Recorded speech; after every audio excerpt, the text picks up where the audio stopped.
Siempre agradecidos al Señor por esta hermosa oportunidad que nos da de abrir su palabra y de poder estar meditando. Justamente Fabián el domingo pasado comenzó una serie de temas nuevos y esto de revivir, pensar a través de la palabra, ya que cumplimos 100 años en este lugar, de la vida, la misión de nuestra iglesia. Y Fabián hizo como una introducción, pero siempre buscamos esta visión de Dios. Y dentro de los temas que vamos a estar tocando, hoy vamos a tocar un tema que yo creo que hacía mucho tiempo que no hablábamos, porque sabemos que es parte de la vida cristiana el dar, el ofrendar, pero también tiene una cuestión profunda espiritual que mueve justamente la misión de la iglesia. Y esto de justamente poder dar, ofrendar. Miren, tenemos tantos ejemplos en la Biblia, tantos ejemplos que realmente sería para muchos estudios. Pero elegimos uno. Yo después les pido que si quieren en la semana lean 2 Corintios capítulo 8 y 9, los dos, porque es muy difícil.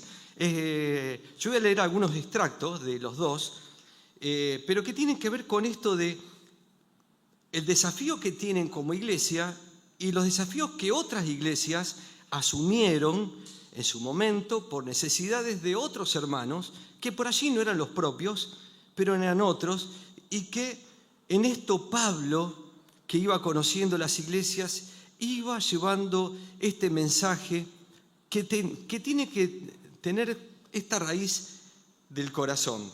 Voy a leer 2 Corintios capítulo 8, los versículos del 1 al 7, para que nos pongamos en tema. Capítulo 8, 2 Corintios, del 1 al 7. Y dice: asimismo, hermanos, os hacemos saber la gracia de Dios que se ha dado a las iglesias de Macedonia, que en grande prueba de tribulación, la abundancia de su gozo y su profunda pobreza abundaron en riqueza de su generosidad. Pues doy testimonio de que con agrado han dado conforme a sus fuerzas y aún más allá de sus fuerzas, pidiéndonos con muchos ruegos que les concediéramos el privilegio de participar en el servicio de los santos. Y no como lo esperábamos, sino que asimismo se dieron primeramente al Señor y luego a nosotros por la voluntad de Dios. De manera que exhortamos a Tito para que, tal como comenzó antes, asimismo acabe también entre vosotros esta obra de gracia. Por tanto, como en todo abundáis, en fe, en palabra, en ciencia, en toda solicitud y en vuestro amor para con nosotros. En ese momento, Pablo lo reflejó en varias de las cartas que escribe, la congregación, la iglesia, estos primeros cristianos que estaban en Jerusalén, realmente estaban pasando un tiempo de mucha necesidad. En realidad, en muchos lugares había mucha necesidad. Y Pablo trae a los corintios, donde estaba Tito. Tito era, lo decimos en el estudio bíblico, era el enviado de Pablo a las misiones especiales y muy difíciles. Justamente Tito es el que va con la segunda carta a los corintios, una carta muy desafiante. Y en esta movida que estaba haciendo Pablo, lo pone a la iglesia de Macedonia como un ejemplo. Y fíjense en que empieza diciendo que esto de la gracia de Dios, no vamos a poder separar nunca gracia de Dios, corazón y dar. Son como una relación que no se pueden desprender una de otra. Por eso Pablo habla tantas veces de gracia. Lo decimos en la Biblia, ¿no? De gracia recibimos, de gracia damos. Y esto es la manera de justamente estar enfocando el tema de el dar. La iglesia de Macedonia estaba al norte de Grecia, justamente donde estaba Corintio era la parte de abajo del sur, que es Acaya. Entonces, a los corintios, Pablo le muestra las iglesias de Macedonia, que era la parte norte. Para que usted tenga una idea, sería la iglesia de Tesalónica, de Filipos y de Berea. Ellos estaban pasando tremendas tribulaciones. No era que estaban en abundancia, no era que estaban felices y contentos de... No, ellos estaban pasando, como dice el versículo 2, grande tribulación y profunda pobreza. Y fíjense en cómo Pablo en este versículo 2 pone estos dos ejemplos. Me encantó la manera en que une justamente la tribulación con la abundancia del gozo. Dice que en gran tribulación, que en gran prueba de tribulación, la abundancia de gozo. Evidentemente ellos estaban siendo atribulados, pero en ellos estaba este Espíritu de Dios que le estaba sosteniendo con el gozo. Y su profunda pobreza abundaron en riquezas de su generosidad. Justamente porque de esto se trata. A veces pensamos, que de él que tiene, al que le sobra, al que, aquel hermano, mira, fíjate esto, aquello. No se trata, lejos de eso, no se trata de eso. Justamente Pablo trae este ejemplo y dice, miren, estos hermanos fueron movidos por el Señor para ayudar, para acompañar. Y ellos estaban siendo atribulados, no tenían justamente mucho para dar en la cuestión material, pero su gozo y su generosidad hizo que justamente la ofrenda de ellos sea una ofrenda rica, una ofrenda de bendición. Sí, Pablo estaba justamente juntando dinero para los cristianos de Jerusalén. Y por eso él dice en el versículo 3, por eso doy testimonio que con agrado han dado conforme a sus fuerzas, con lo que pudieron. Y remata el versículo 3 diciendo, y aún más allá de su fuerza. Como diciendo, no se quedaron con la idea de decir, bueno, podemos, a ver, entre todos, ¿qué podemos hacer? No. ¿Qué más? ¿Qué más podemos hacer? ¿Qué otra cosa podemos hacer? Esto de a veces pensar que podemos hacer algunas cosas, pero no agotemos nuestro pensamiento en servir. Yo estoy hablando de ofrenda, no solamente de dinero. El dinero es una parte. Estamos hablando de ofrenda porque tiene que ver con esta parte espiritual. ¿Qué hago con el Señor? ¿Cómo es mi servicio? ¿Doy lo que puedo o voy más allá? En realidad esto es la gracia. Saber que justamente uno puede dar conforme a sus fuerzas y uno más allá. Hay un ejemplo bíblico, lo traigo porque creo que es muy al caso, cuando Jesús va al templo con sus discípulos en Lucas capítulo 21, los versículos del 1 al 4. Seguramente ustedes se van a acordar. Levantando los ojos vio a los ricos que echaban sus ofrendas en el arca de las ofrendas. Vio también a una viuda pobre que echaba allí 2 blancas. Las blancas casi, no sé, sería hoy 5 centavos. Una cosa que casi no significaba mucho. Y dijo, en verdad os digo que esta viuda pobre echó más que todos, porque todos aquellos echaron las ofrendas de Dios de lo que les sobra, mas esta, de su pobreza, echó todo el sustento que tenía. Y a mí me impacta esto porque es una enseñanza que el Señor mismo nos da a nosotros. No se trata de lo que sobra, se trata de lo tuyo. Y acá entramos en una cuestión muy profunda espiritual. Sí, me sobra tiempo, lo hago. El Señor sabe tus tiempos.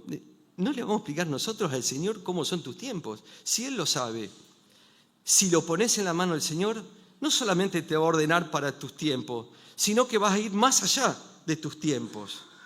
Porque ese es el desafío. La viuda aquí puso de lo que no tenía, de su sustento. Habrá pensado, ¿y hoy me quedo sin comer? No, ella fue y lo puso con un corazón gozoso.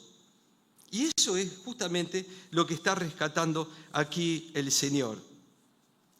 Y volviendo a 2 Corintios 8, Pablo dice, estos hermanos me impactaron tanto, que nos pidieron ellos, fíjense en versículo 4, pidiéndonos con muchos ruegos que les concediésemos el privilegio de participar en este servicio para los santos. Ellos fueron y tocaron el timbre, ellos fueron y dijeron, Pablo, nosotros queremos ofrendar. Fueron y le rogaron, fíjense en la actitud del corazón que ellos tenían, que dijeron, no nos podemos quedar afuera de esto que se está haciendo, queremos ser parte, vamos a dar lo que nosotros tenemos. Y me impacta esto, justamente que ellos le estaban rogando que les aceptara y que los incluyera en esta ofrenda. Significa que no fue Pablo el que fue a los macedonios y le dijo, hermanos, miren esto, nació del corazón de ellos. ¿Cómo? Seguramente el Espíritu Santo hizo esta obra tan profunda. Y como la viuda en su corazón dio lo que ella pensaba que era del Señor. Ellos mismos decidieron dar la ofrenda de una manera de entrega. Ahora, ¿qué fue lo que hizo esta ofrenda tan espectacular? ¿Qué fue? No era la cantidad de dinero. No era la cantidad de dinero. Es que ellos mismos se dieron primeramente al Señor. Versículo 5. Dice, sino que asimismo se dieron primeramente al Señor y luego a nosotros por la voluntad de Dios. Y acá está la clave. ¿Qué es? Una cosa es desprenderse de algo y otra cosa es dar lo que uno es. ¿Se entiende? Por eso dice que ellos mismos se entregaron primeramente al Señor. Entonces, acá hay dos sentidos de ofrenda. Entregarte como persona, como hijo al Señor, y lo otro es otra parte. Pero primeramente ellos se entregaron, primeramente debemos nosotros como hijos de Dios entregarnos al Señor, esta entrega profunda, esta entrega que toma el corazón y le entregamos el corazón de esta manera abierta al Señor, plena, y Él es el que después hace la obra. Al dar, el verdadero asunto no está en dar el dinero, sino en darnos al Señor. Si en verdad nos damos al Señor, entonces lo material, la entrega material, es algo que va a fluir naturalmente. ¿Por qué? Porque tenés un corazón como el del Señor. Tenés un corazón conforme al Señor. Y el versículo 6 habla de Tito, de manera que exhortamos a Tito para que, tal como antes, asimismo acabe también entre vosotros esta obra de gracia. Y me encantó esta frase de Pablo. Tito no la estaba pasando bien en Corintio. Era una iglesia con muchos conflictos. Y dentro de esto, de todo lo que Tito estaba acompañando, él fue con la segunda carta en la mano, dice, ellos estaban en una transición y estaban en una obra de gracia. Y en esta obra de gracia para la iglesia estaba la parte de dar. ¿Se entiende? Cuando nosotros decimos, somos una iglesia que por la gracia de Dios, bueno, somos tratados por la gracia de Dios. Y esta es una obra de gracia que viene de Él. Nosotros entendemos la obra cuando entendemos que la obra es de Él y es por gracia de Él. Nadie acá se puede llevar ni medio escarapela ni estrella de lo brillante que es para la congregación. Todo es mérito de Dios. Todo es mérito del Señor, porque es por la gracia del Señor. Y fíjense en que esta obra de gracia, justamente, es la que lo desafía a los corintios. Y Pablo le dice, ustedes que abundan, que tienen fe, abundan en palabra, abundan en ciencia, o sea que eran personas preparadas también, en toda solicitud, en vuestro amor para con nosotros, o sea, reconoce que la iglesia lo amaba y los amaba a ellos, abunda también en la gracia. La abundancia de fe de tu vida espiritual es justamente la que te hace abundar en la gracia. ¿Y qué significa abundar en gracia? Dar al otro. Esto de la habilidad, alguien escribió esto y me gustó mucho, ¿no? Dice, la habilidad de dar y tener el corazón para dar libremente es un don de Dios. El dar es una obra de gracia de Dios en nosotros. El dar significa involucrarse, demuestra a una verdadera obra de gracia que Dios comenzó en nuestro corazón. Nuestro dar, justamente, debería ser ofrecido sin esperar nada a cambio. Y esto también es importante. Dios nos da, no esperando un pago nuestro. Dios no es con nosotros así. Nunca le podemos pagar nosotros a Dios. Él nos da por gracia y por amor. Hay algo que me impacta también. Hay cosas que, miren, yo les digo, hay muchos pasajes para que podamos leer en esto. Uno de los pasajes, si uno sigue leyendo, y vamos a seguir leyendo, Pablo hace toda una teología, toda una explicación de lo que significaba esto. Realmente dejé pasajes afuera que me hubieran gustado para otro momento también, pero avanzamos un poco y leemos desde el 12 hasta el 15. Y dice, porque si primero hay voluntad dispuesta, será acepta según lo que uno tiene, no según lo que no tiene. ¿Lo leemos de nuevo? Miren, porque si primero hay la voluntad dispuesta, será acepta según lo que uno tiene, no según lo que no tiene. Porque no digo esto para que haya para otros holgura y para vosotros estrechez, sino para que en este tiempo, con igualdad, la abundancia vuestra supla la escasez de ellos, para que también la abundancia de ellos supla la necesidad vuestra, y para que haya igualdad. Como está escrito, el que recogió mucho, tuvo más, no tuvo más, y el que poco, no tuvo menos. Y de esto se trata. Me encantó este pasaje porque empieza diciendo, no vas a dar lo que no tenés, no podés. ¿Vieron que dice? No podés dar lo que no tenés. Dios no te está pidiendo lo que no tenés, pero tenés algo precioso. Y si eso abunda en tu corazón, eso es lo que el Señor está viendo y midiendo y viendo que podés estar ofreciendo. Nuestra ofrenda tiene que ver con lo que somos, con lo que podemos darle a Él. Y no estamos hablando acá de medidas, de cantidades. Estamos hablando de obediencia y estamos hablando justamente de lo que el Espíritu Santo haga en la vida de cada uno de nosotros. Y me voy a meter en un tema que por ahí sé que hay muchas doctrinas, pero no importa. Muchas personas dicen, bueno, pero ¿cuánto es lo que yo tengo que dar? ¿Cuánto es lo que tengo que ofrendar? Y traemos acá un montón de pasajes. Es verdad, el Antiguo Testamento, y esto es verdad, y es como una gran referencia espiritual, lo del diezmo. En el Antiguo Testamento, el ir con el diezmo al Señor era parte de lo que ellos tenían como ley y tenían que obedecer, si no se sentían que estaban fuera de Dios. Entonces ya con poner el diezmo, su conciencia estaba tranquila. Es verdad, en el Antiguo Testamento habla de esto. Ahora, el Nuevo Testamento habla de una manera totalmente distinta. Fíjense en lo que leímos recién de Jesús y la viuda. ¿Habrá sido el diezmo? No tiene sentido. No tiene sentido. Evidentemente dio el 100, porque es lo que tenía para el día. Pero es lo que justamente dispuso su corazón. Pero el Nuevo Testamento habla con gran claridad de los principios con respecto a dar.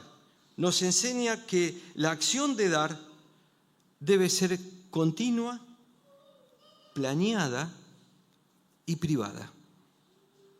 ¿Se entiende? Continua porque hoy ponemos acá una ofrenda, pero durante la semana yo sé que muchos hermanos siguen ofrendando de otras maneras, de muchas maneras, de las maneras que el Señor desafía, Y es un dar continuo, una manera planeada también, porque uno se sienta y dice, oh, el Señor me dio esto lo voy a sacar para el Señor, lo voy a apartar para el Señor.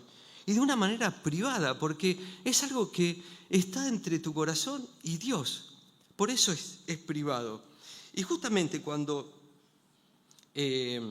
hablamos de esto, un pasaje muy conocido, en 1 Corintios capítulo 16, voy a leer los versículos 1 y 2, y acá también Pablo hablándoles de la ofrenda a los santos. 1 Corintios 16, 1 y 2 dice: en cuanto a la ofrenda para los santos, haced vosotros también de la manera que ordené en las iglesias de Galacia. Cada primer día de la semana, cada uno de vosotros ponga aparte algo, según haya prosperado, guardándolo para que cuando yo llegue no se recojan entonces ofrenda. O sea, Pablo les tiró una muy concreta, pero también muy práctica, pero también muy profunda y muy espiritual. Le dice, bueno, pero cuando yo les pido que colaboren con otras iglesias, como lo hice con otra, miren, cada uno sabe cómo es su semana. Tienen el salario, que puede ser diario, semanal, bueno, es lo que nos pasa ahora. Hay gente que trabaja por su cuenta, gente que trabaja bajo patrón, gente que no está trabajando en este tiempo, pero recibe lo que sea.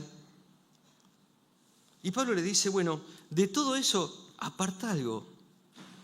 ¿Qué porcentaje? No le dice. Pero le dice, aparten algo, esta manera de ahorrar. No lo quemes, guardalo. Déjalo para este propósito que lo tenés en tu corazón. Y esta es la manera justamente de que podamos ofrendar, apartando de lo que nosotros sabemos que viene por gracia justamente de Dios. Apartar es acción y es justamente decisión. Y otro pasaje, y con este vamos a ir terminando, vuelvo a 2 Corintios, yo le había dicho que lean el 8 y el 9. El 9 es otro capítulo que habla y mucho, sigue hablando de las ofrendas. El versículo 6, solamente el versículo 6 y 7. Dice, pero esto digo, el que siembra escasamente, también segará escasamente. Y el que siembra generosamente, generosamente también segará. Cada uno dé como propuso en su corazón, no con tristeza, ni por necesidad, porque Dios ama al dador alegre. Lo sabemos de memoria, ¿no? ¿Sí? Sí. De chiquito lo sabemos este pasaje. Y es así. Pero me impactó esto, porque comienza en el relato que va haciendo Pablo, dice, fíjense la gente que siembra. El que siembra escasamente sabe que después va a recoger escasamente. Ahora, el que siembra abundantemente, y este era un ejercicio que hacían en esa época y hoy también, tengo una gran cosecha. Bueno, ¿cuánto de mi gran cosecha aparto para sembrar de nuevo? Y yo por ahí digo, doy gracias a Dios que tengo esta gran cosecha. ¿Por qué no de todas estas semillas que ellos recibían, ahora no están así, la tienen que volver a comprar, pero decir, bueno, de esta gran cosecha, aparto una gran parte para que la próxima cosecha sea mucho más grande? Ahora, eso significaba renunciar a una parte de las semillas que tenían en este momento. Ese era un pensamiento de visión. Ahora, el que decía, no, me quedo con todo y bueno, estas semillitas las voy a poner para el año que viene, y iba a recoger escasamente. Llevemos esto a la vida espiritual. Cuando hablan, ¿cuántas veces se habla, no? De sembrar la palabra, de sembrar justamente en tu testimonio lo que estás haciendo con tu vida. Si sos generoso, sembrando para el Señor, vas a recoger generosamente. Y acá hay como dos puntos que se tocan, el material y el espiritual. ¿Por qué digo el material? Porque también sabemos que cuando somos de bendición y cuando podemos ser de bendición a otros y sacamos de nuestra cuestión material, El Señor nos dice en Filipenses 4:19, mi Dios pues suplirá todo lo que os falte conforme a sus riquezas en gloria de Cristo Jesús. Él sabe y nosotros sabemos que no nos va a faltar nada. Entonces nunca tengas miedo de decir, uy, esto no sé si lo voy a poder dar, porque después ¿cómo hago? El Señor lo sabe. El Señor sabe lo que necesitas y no te va a dejar faltar nada. Y también tiene la parte espiritual, porque también podemos confiar en que Dios va a recompensar generosamente, tanto ahora como en la eternidad, a esto que estás sembrando. Y me vino un pasaje a la mente que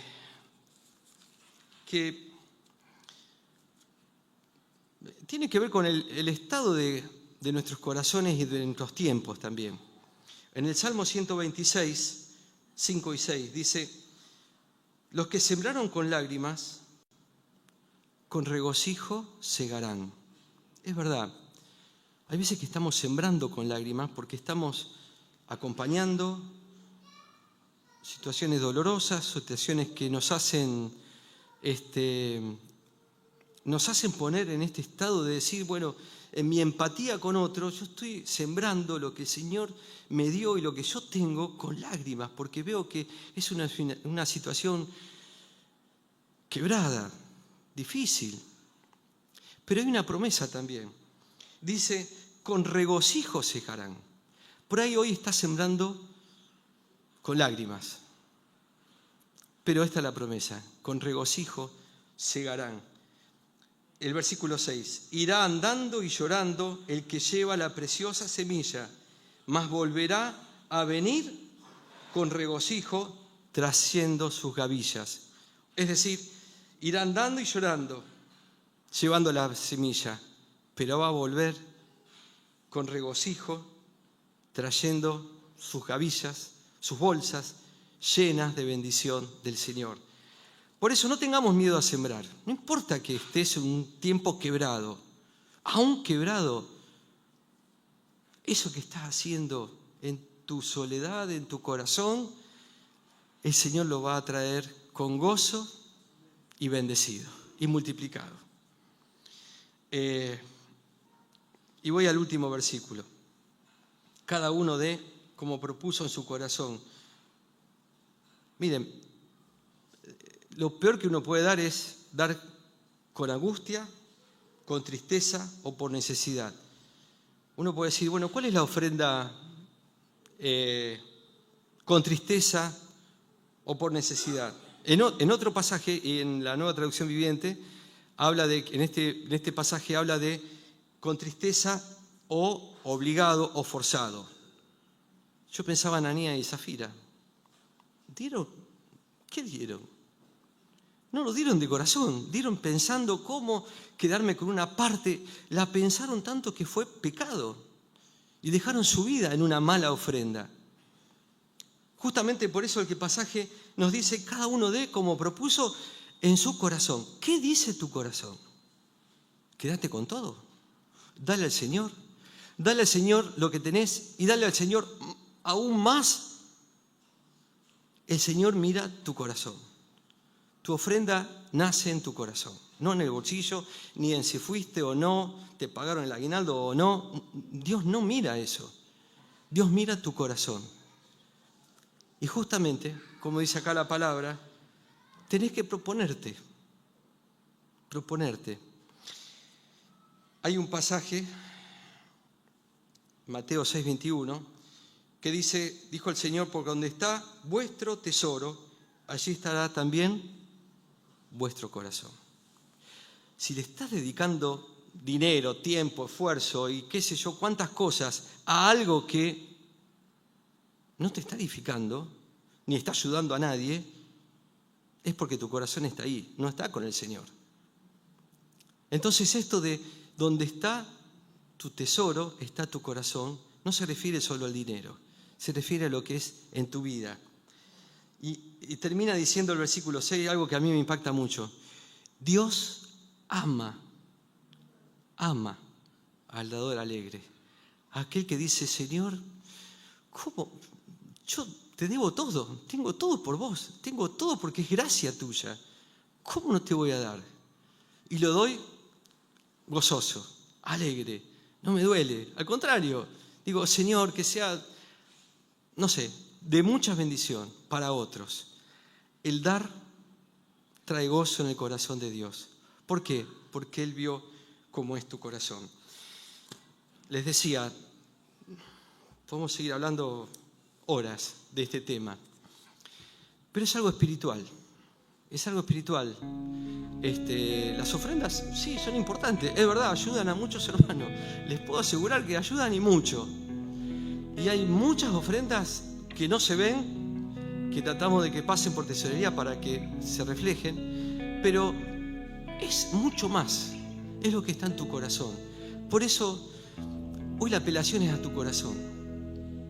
Y es a esta ofrenda de vida. Como los macedonios, ellos entregaron su vida y fueron y dijeron, queremos ayudar. ¿Pero por qué? Porque el Señor nos está ayudando, porque el Señor nos da vida.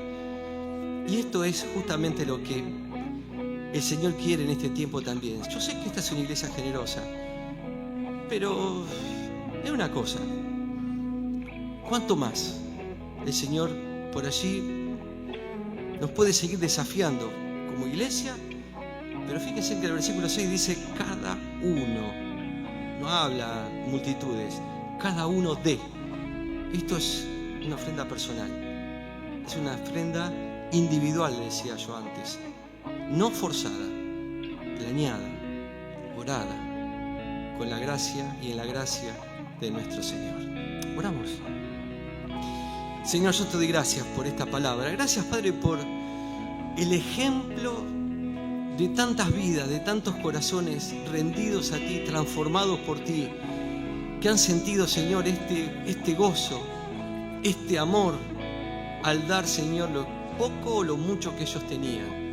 Gracias, Padre, por el testimonio que hemos leído hoy en tu palabra. Gracias, Padre, por el testimonio que nosotros mismos vemos a diario en otras personas, en otros hermanos, Señor, con esta misma actitud. Yo te pido, Padre, que tú levantes también una iglesia en donde nos podamos desafiar, Señor, a seguir creciendo en el amor, en la entrega, en la ofrenda.